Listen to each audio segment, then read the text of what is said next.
Hi friends, welcome back. तो आज का हमारा वीडियो है how Aniruddha Kumar Pande transformed into Paramananda ji Maharaj. चलते हैं, शुरू करते हैं। ये कहानी है उस ज्योति की जो अंधेरे में न केवल एक दीपक बनकर जलती है बल्कि प्रेम की ऐसी अग्नि बनकर उभरती है जो हर हृदय को रोशन कर देती है। ये कथा उस साधक की है जिसने संसार को मात्र देखा नहीं बल्कि हर जीव, हर प्राणी में श्री कृष्ण के दर्शन किए। भगवान के उनके बोल में शहद जैसी मिठास है, नजरों में अपार करुणा है, उनकी मुस्कान में वो जादुई आकर्षण है जो मन को सीधे वृंदावन ले जाती है। हम भक्त पराधीनो। उनकी उपस्थिति ऐसी है कि हवा में एक ठहराव सा जाता है, मानो सारी सृष्टि एक पल को रुककर सुनने लगती है। उनके पास बैठकर दुखी का दुख मिट जाता है, अहंकारी का अहंकार छूट जाता है, खोजी आत्मा को अपने सवालों का जवाब मिल जाता है। देखिए, मैं तो ये बताऊंगा कि अगर आप ट्रूली भगवद गीता को स्टडी करते हैं आपको ये सब चीज़ें मिल जाएंगी, मगर उसमें मेहनत लगती है आपको। महाराज जी भी बेसिकली भगवद गीता को ही बताते हैं बड़े अच्छे तरीके से। It's very nice. मैंने भी उनके सुने हुए हैं, कुछ वीडियोस देखे हुए हैं, वो भी भगवद गीता की ही बात करते हैं, उसको बड़े अच्छे तरीके से बताते हैं। That's great. सारे concepts are coming from Bhagavad Gita और दूसरे जो हमारे वैदिक टेक्स्ट हैं वहाँ से आ रहे हैं, ठीक है। और जितने आपको कम नॉलेज होगी उतना आपको लगेगा कि ओ माय गॉड की क्या अमेजिंग बात बता दी। वो सारी बातें भगवद गीता से आ रही हैं। That is the truth of everything. और उसमें ये भी है कि अगर आप राजस में पढ़ते हैं तो प्रॉब्लम्स आती हैं। अगर तो आप उसमें पढ़ेंगे तो आपको समझ आएगा। बट देखते हैं वीडियो कहाँ जा रहा है। इतना मैं ज़रूर कहूँगा कि महाराज जी की जो अच्छाई इस बात में है कि वो अच्छे तरीके से समझा पाते हैं लोगों को जो शायद इतने समझदार नहीं हैं। Maybe they can't understand Bhagavad Gita. अगर आपने भगवद गीता नहीं पढ़ी, आपने वैदिक स्क्रिप्चर्स नहीं पढ़े, आप समझ नहीं पाते, तो यस, वो बड़े अच्छे तरीके से लोगों को समझा देते हैं। बट फर्स्ट पॉइंट है कि आप खुद जितने पढ़ेंगे भगवद गीता, जितनी आपको नॉलेज ज़्यादा आएगी, you will understand things much better. बाहरी चमत्कार नहीं है, फिर भी उनके पास वो सब कुछ है जो मानव जीवन को सार्थक बनाता है। उनकी एक मुस्कान ही वो शक्ति है जो किसी के भीतर की उदासी को पल भर में उजाले में बदल देती है। ऐसा लगता है मानो कोई साधारण इंसान नहीं बल्कि स्वयं भगवान किसी माध्यम से अपनी बात कह रहे हैं।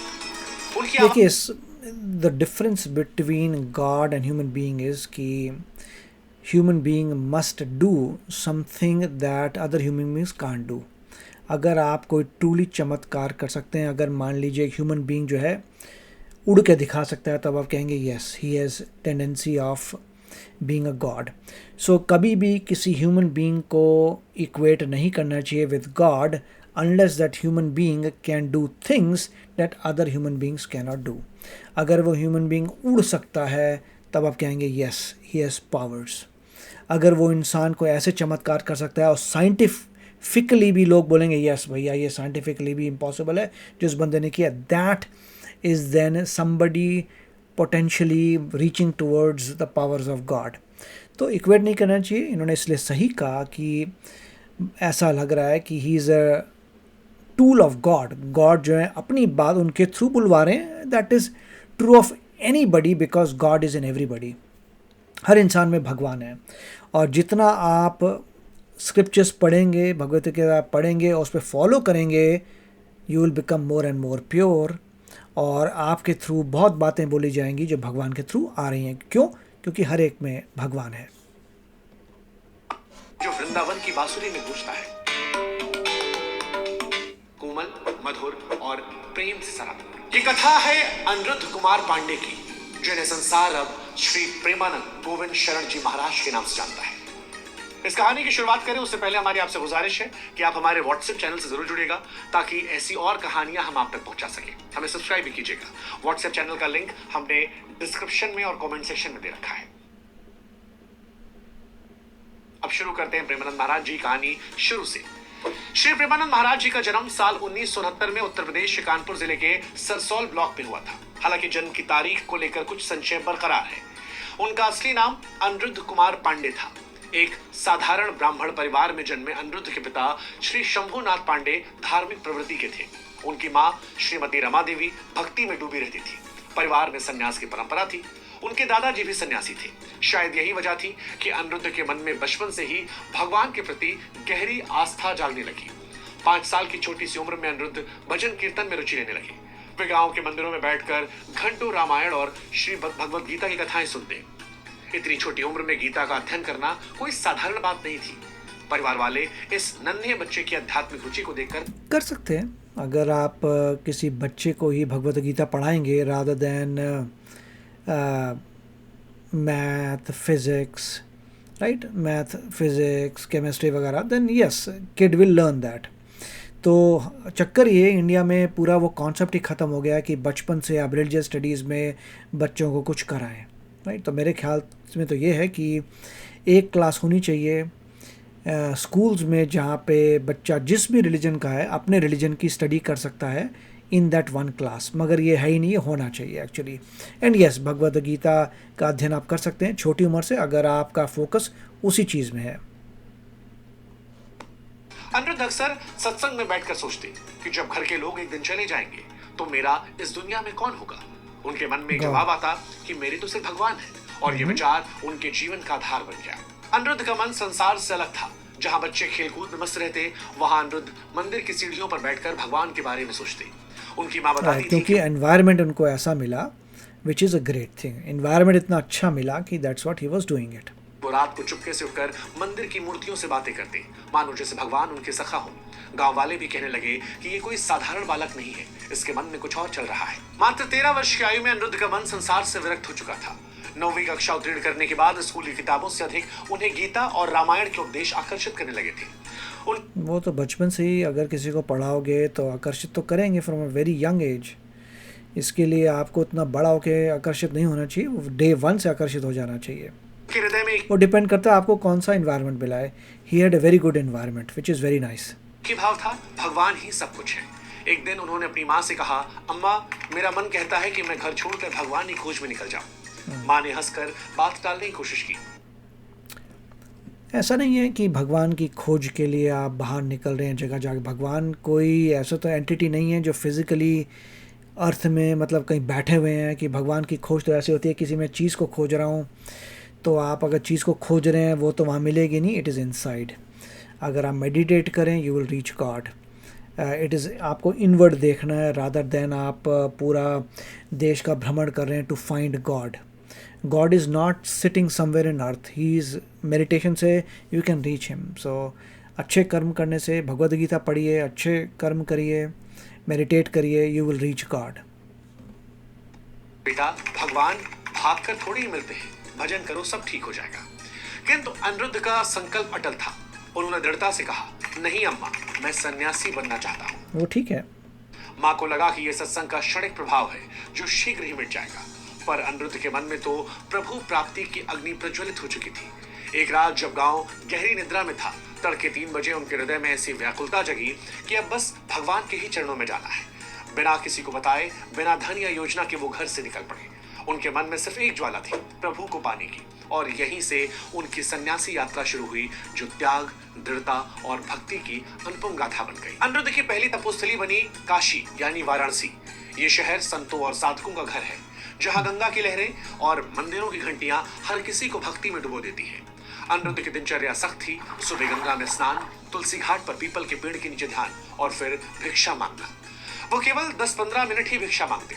अगर कोई दे देता तो ठीक है, वरना गंगा जल पीकर भगवान के भजन में लीन हो जाते। कई बार अनिरुद्ध दिन रात बिना खाए पिए यूं ही भगवान का भजन करते रहे। अगर कोई रोटी खाता दिखता तो वो मन ही मन सोचते, ये कितना भाग्यशाली है, किसे रोटी मिल रही है। इन कठिनाइयों में भी उनके मन में कोई शिकायत नहीं थी। वो कहते कि जब भगवान मेरे साथ है तो भूख प्यास क्या मायने रखती है। उनका एकांतवासी स्वभाव उन्हें भीड़ से दूर रखता। घंटों ध्यान में बैठे रहते और उनके चेहरे पर एक अजीब सी शांति रहती। लेकिन नियति ने मानो उनके लिए कुछ और ही लिख रखा था। एक दिन ध्यान में बैठे थे, तभी उनके मन में विचार आया, वृंदावन सुना तो बहुत है, पर वहां मैं गया नहीं, कैसा होगा वृंदावन। ये विचार उनके लिए भगवान की प्रेरणा था, और बस उसी क्षण उन्होंने तय कर लिया कि अब वृंदावन जाना है। वाराणसी में एक रोज तुलसी घाट पर जब वो बैठे थे, तभी एक संत उनके पास आए और बोले, काशी में एक धार्मिक अनुष्ठान हो रहा है। दिन में श्री चैतन्य लीला और रात में रासलीला का आयोजन है, आओ चलो दर्शन करके आते हैं। अनिरुद्ध को रामलीला का तो अनुभव था, पर रासलीला क्या होती है कोई जानकारी नहीं थी। उनका स्वभाव एकांतवासी था, इसलिए मना कर दिया, लेकिन वो संत बार बार आग्रह करने लगे। आखिरकार अनिरुद्ध उनके साथ चले गए। जब उन्होंने रासलीला देखी तो उनका मन आनंद से भर गया। राधा कृष्ण की प्रेम में कीड़ा, बांसुरी की धुन और भक्तों का उत्साह, ये सब उनके लिए नया था। बहुत ही प्यारा इंट्रोडक्शन दिया है, इट्स वेरी गुड। अगला पार्ट बाद में करेंगे। बहुत ही अच्छा है, बहुत अच्छा लगा देखकर। मैं तो यही सबको बोलूँगा कि अगर आप भगवद गीता पढ़िए, भगवद गीता पढ़नी चाहिए और उसमें जो लिखा है उसको समझ के इम्प्लीमेंट करना चाहिए। अगर इम्प्लीमेंट करेंगे you will be fine, life आपकी बिल्कुल अच्छी जाएगी, सब कुछ बढ़िया हो जाएगा। कुछ लोग जो आप नॉलेज सीख करने जाते हैं, बट नॉलेज आपके पास ही है। भगवद गीता के अंदर ही सारी नॉलेज है, उसको रीड करिए, उसको इम्प्लीमेंट करिए। इम्प्लीमेंट करेंगे आपकी लाइफ बहुत अच्छी हो जाएगी, आप भगवान को भी रीच कर जाएंगे। कर्मयोग से भी भगवान तक पहुंचा जा सकता है। ऑब्वियसली लिखा है भगवद गीता में, तो ऐसा नहीं है कि आपको एक ही तरीके से गॉड को रीच करना है। आप डिफरेंट तरीके से गॉड को रीच कर सकते हैं। अगर आप अच्छे हैं, अगर आप अंदर से प्योर हैं और अच्छे बन रहे हैं, अच्छा कार्य करते हैं, आप भगवान से डेफिनेटली मिलेंगे और एवरीथिंग विल बी ग्रेट। मेरा तो यही कहना है। भगवान ने ऐसा नहीं किया कि आपको भगवान तक जाने के लिए किसी की ज़रूरत पड़ेगी। मतलब ऐसा कि जैसे लोग कहते हैं कि आपके मेरे को बहुत अच्छा गुरु नहीं मिला इसलिए भगवान के पास नहीं पहुंचा, दैट इज़ ऑल रॉन्ग। भगवान ने कोई ऐसा सिस्टम नहीं बनाया कि आप किसी और पे डिपेंडेंट होंगे to reach God. Mahatma Buddha हुए थे ना reach God. So the point is कि आपको किसी की ज़रूरत नहीं है। अगर आप भगवद गीता पढ़ते हैं, सिंपल है, ध्यान से पढ़िए, समझिए। जैसे आप अपना मैथ पढ़ते हैं, फिज़िक्स पढ़ते हैं, केमिस्ट्री पढ़ते हैं, इंग्लिश पढ़ते हैं, उसी तरीके से भगवद गीता पढ़िए, ध्यान से समझिए, उसको इम्प्लीमेंट करिए, you will be fine. Simple, सब कुछ सिंपल किया है। मतलब भगवान का आप ये रीति रिवाज करने से ज़्यादा क्रिटिकल है कर्मयोग। कि आप अगर कोई कहे कि मैं इतने सारे रीति रिवाज करता हूँ, वो ठीक है करिए, मगर जब तक आप मेन चीज़ें जो लिखी हैं भगवद गीता में, कंट्रोल ओवर द सेंसेस, वो नहीं कर सकते, you can not proceed further. मैं ज़्यादा क्या बोलूँ, क्योंकि मैं चाहता हूँ आपको भगवद गीता पढ़िए, उसमें सब कुछ लिखा है और बातें बार बार रिपीट की हैं जिससे ह्यूमन बीइंग को समझ आ जाए। तो अगर आपने भगवद गीता पढ़ी है then you already know the answer. जिन्होंने नहीं पढ़ी, please read it and please try to understand it. और मैं पढ़ता हूँ Bhagavad Gita as it is, जो 1972 में श्रीला प्रभुपाद जी ने लिखी थी। उसका आप कन्वर्जन देखिए, वेरी वेल रिटन, पढ़िए। तो आप बताइए क्या विचार हैं आपके उसके बारे में। मिलेंगे अगले वीडियो में। Take care, bye bye. तो अगर आप मेरे इस चैनल पे नए हो तो जल्दी से सब्सक्राइब के बटन को हिट करो और बेल आइकन को क्लिक करो, ताकि आपको मेरा जब नया वीडियो मैं लगाऊं आपको उसके बारे में जल्दी से पता चल जाए।